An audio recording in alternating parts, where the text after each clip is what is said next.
Brazzaville, capitale politique du Congo, est depuis toujours épicentre de grandes rencontres, conférences et séminaires. Elbow Suite, en plein cœur de Brazzaville, avec une vue majestueuse sur le fleuve Congo. Il est 11 heures. Stand d'exposition, invités de marque, chefs d'entreprise, autorités politiques, décideurs et acteurs du changement. Ce grand rassemblement marque le lancement de la première édition du brunch de l'entrepreneur organisé par Inaya Paradise avec pour thème principal « Femmes, ose entreprendre ». Les échanges et interventions se sont succédés tout au long de la journée, mettant ainsi la lumière sur plusieurs problématiques autour du parcours que connaît l'entrepreneur congolais aujourd'hui. L'environnement des affaires au Congo étant en plein essor, malgré plusieurs difficultés, cette rencontre visait également à sensibiliser, encadrer et informer sur les différentes opportunités et solutions que propose le gouvernement pour accompagner les jeunes, la femme et bien sûr l'entrepreneur. Étant au mois de mars, la priorité était accordée aux femmes, venues très nombreuses pour l'occasion. Brunch, partage d'expériences, réseautage, exposition et vente, distribution du prix. L'occasion était accordée à tout un chacun de pouvoir élargir son réseau et créer une opportunité d'affaires en toute convivialité. Il faudra également noter que ces moments de partage ont été agrémentés par des prestations artistiques ne mettant pas à l'écart l'entrepreneuriat en milieu culturel congolais. Derrière cette organisation se trouve Marie-Charlotte Makwango, entrepreneur et manager général d'Inaya Paradise, femme très discrète qui se démarque par ses différentes réalisations. Exceptionnellement, nous l'avons reçue sur notre plateau. Nous avons échangé sur la réussite de ce premier event, mais aussi sur les prochains défis à relever. Marie-Charlotte, bonjour et bienvenue. Bonjour Emmanuel. C'est un plaisir pour moi de vous recevoir sur ce plateau. Alors, vous nous recevez ici à Brazzaville. Je viens de temps en temps, mais c'est pour la première que j'assiste à un événement de telle envergure, tellement bien structuré, tellement bien organisé. Merci. La question qui nous vient, c'est de savoir combien de temps ça prend pour organiser un tel événement. Alors, pour la première édition, je t'avoue que nous y sommes pris tard, mais nous sommes satisfaits, surpris de l'élan de solidarité, de l'élan. Les autres entrepreneurs ont très bien accueilli cet événement et nous en sommes plus que satisfaits. Mais pour une prochaine édition, c'est vrai que je tenterai de l'organiser un peu plus tôt. Différemment, oui. C'est déjà très bien. Quel était l'objectif ou quel est encore l'objectif pour cette première édition?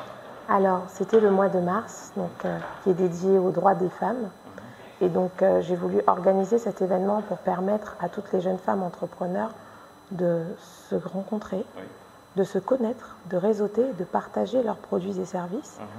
Et les hommes ne sont jamais en marge de toutes ces questions-là. Donc évidemment, nous avons invité tous les entrepreneurs en général, mais la femme entrepreneur en particulier, parce que le mois de mars est dédié aux droits de la femme. Nous avons vu des stands d'exposition. Oui. Insérer les stands d'exposition, c'est une stratégie de contenu ou c'est vraiment de la valorisation du Made in Congo à travers sa diversité et sa création? Ça a été vraiment de la valorisation. Nous avons sélectionné les 10 premières entrepreneurs qui nous ont contactés pour exposer. Les expositions ont été gratuites.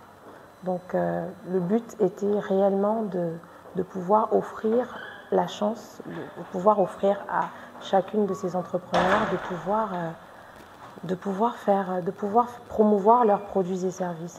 C'était vraiment le but le plus essentiel. Oui, vraiment valoriser le Made in Congo. Exactement.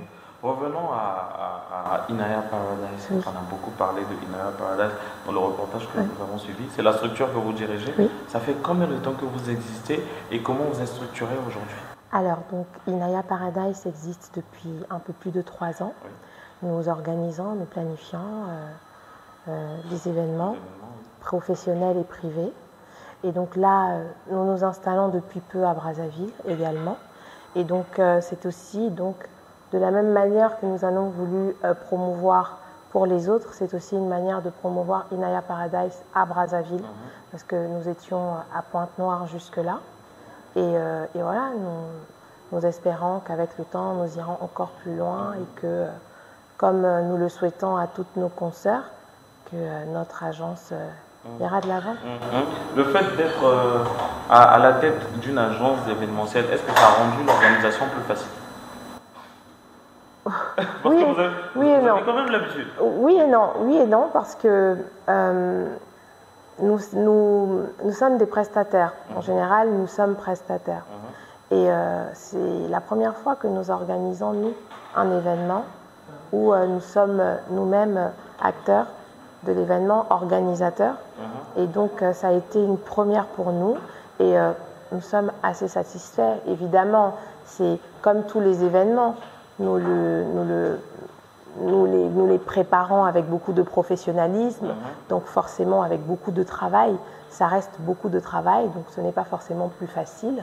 Mais c'est vrai que le fait d'être nous-mêmes une agence de décoration, oui, bien évidemment, nous a aidés. Nous sommes en mars. Oui. Voilà, et on a même constaté que le public est constitué à 70% des femmes, on va le dire comme ça. Exactement. Quel était vraiment l'enjeu? Placer la femme au cœur de ce brunch, ou c'était ouvert à tout le monde? Est-ce qu'elles étaient prioritaires? Le brunch était ouvert à tous les entrepreneurs, particulièrement à la femme, puisque nous sommes au mois de mars. Permettez que nous soyons au cœur. Mis à l'honneur. Que nous soyons mis à l'honneur, que nous soyons au cœur de ces échanges-là. Mais c'était.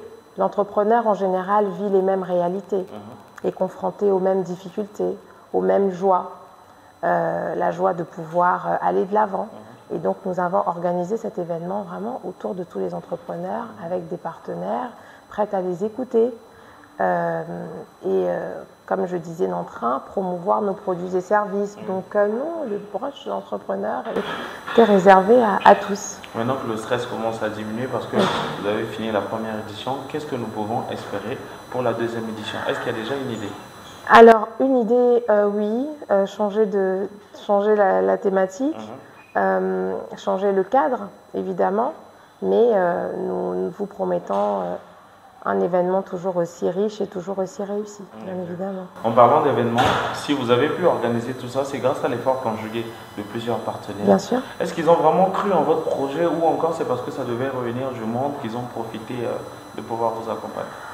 Moi, je pense que tout effort est à saluer, peu importe la raison. Tout effort est à saluer et ça n'a pas été un acquis d'avoir ces partenaires-là. Il y en a qui ne nous ont pas forcément accompagnés. Et donc, moi, je salue leur élan de solidarité et nous espérons donc pour de prochaines éditions avoir encore plus de partenaires, bien évidemment. Inaya Paradise, aujourd'hui, vous organisez des événements parmi lesquels vous avez inscrit dans votre calendrier le branche de l'entrepreneur. Dans 10 ans, comment vous vous voyez avec Inaya? Waouh! Dans 10 ans, nous nous voyons à l'échelle internationale, non pas seulement nationale. Nous souhaitons réellement aller de l'avant et nous souhaitons beaucoup de chance pour les années à venir. Un message à tous les entrepreneurs qui nous suivent. Alors, merci déjà aux entrepreneurs qui ont été présents, qui ont participé à cet événement.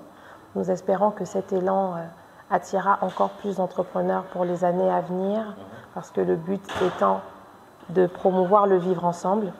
Et nous sommes satisfaits de cette édition-là et nous espérons que pour les prochaines éditions, nous serons encore plus nombreux.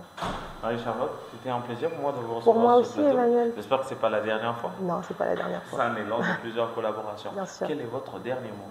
Alors, mon dernier mot, merci à tous les entrepreneurs, merci à nos partenaires, à nos nombreux partenaires et merci à tous ceux qui ont œuvré, dont toi, à ce que cet événement soit une réussite.